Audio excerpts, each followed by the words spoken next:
Super தகவல் சீரிஸ்ல இது 11வது video பதிவு. ரொம்ப ஷாக்கிங்கான ஒரு ஸ்டோரி சொல்ல போறேன். நல்லா லிசன் பண்ணுங்க. ஃபர்ஸ்ட் நான் ராஜிட்ட சொல்லிறேன். ஸ்கிரீன்ல ஒரு பிக்சர் தெரியுதுலடா. ஆமா, ஏதோ கல்யாண தம்பதி மாதிரி ரெண்டு கல்யாண தம்பதியே தான். கல்யாண தம்பதி ஆமா. தான். அதுல அவர் யார் தெரியுமா? காந்தியோட பையன் தான். காந்தி பையனா? பொண்ணு இளைய பையன். ஓகேவா? பொண்ணு வந்து ராஜாஜியோட பொண்ணு. காந்தி ராஜாஜி ரெண்டு பேருமே கல்யாணம் போட்டது. ஓஹோ. ஆக்சுவலா தெரியுமா? ராஜாஜியும் காந்திஜியும் வந்து சம்பந்தி. ஆமா. எப்படின்னா காந்தியோடைய பையன் தான் வந்து தேவதாஸ் காந்தி. ராஜாஜியோட பொண்ணு வந்து லட்சுமி. ஆக்சுவலா வந்து இவரு காந்தியோட அந்த பையன் இருக்காரு பாத்தீங்களா? யாரு? தேவதாஸ் காந்தி. அவர் என்ன பண்றாருன்னா ஒரு சென்னை மாகாணத்துக்கு வராரு.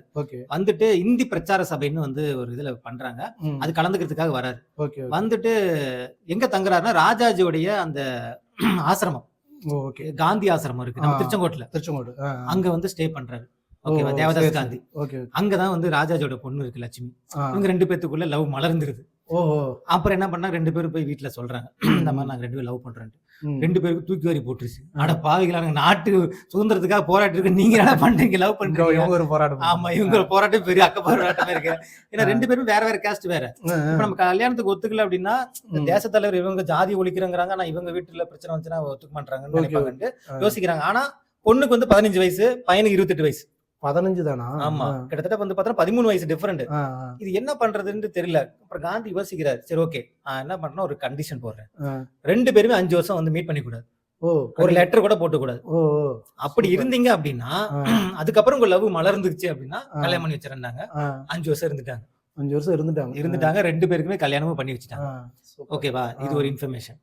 அடுத்தது ராஜாஜி அவர்கள் வந்து பாத்தீங்கன்னா அப்போ வந்து இந்த பிரிட்டிஷ் காலத்துல பிரிட்டிஷ் இந்தியா இருக்கும்போது கவர்னர் ஜெனரலா இருந்தது யாருன்னு பாத்தீங்கன்னா மவுண்ட் பேட்டன் பிரபு.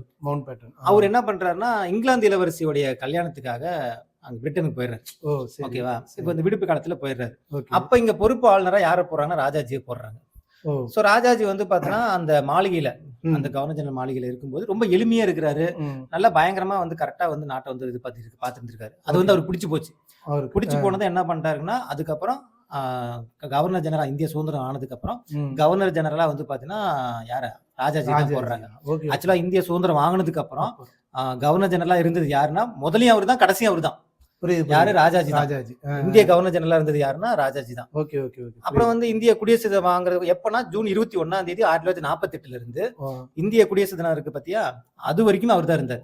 அதுக்கப்புறம் இந்த கவர்னர் ஜெனரல் பதவி நீக்கிட்டாங்க. அதை பார்த்தா குடியரசுத் தலைவர் பதவி வந்துருச்சு. ராஜேந்திர பிரசாத்தை போட்டிருப்பாங்க. இது ஒரு தகவல். ஓகேவா? அவ்வளவுதான். இந்த 2 தகவலும் நீங்க வந்து தெரிஞ்சிருப்பீங்க. கண்டிப்பா ரொம்ப யூஸ்ஃபுல்லா இருக்கும். சோ மீண்டும் அடுத்த ஒரு தகவல் சந்திக்கலாம். இது கிஷோபா கடந்து கிருஷ்ணன். நான் உங்க ராஜுங்க. நன்றி. தேங்க்யூ.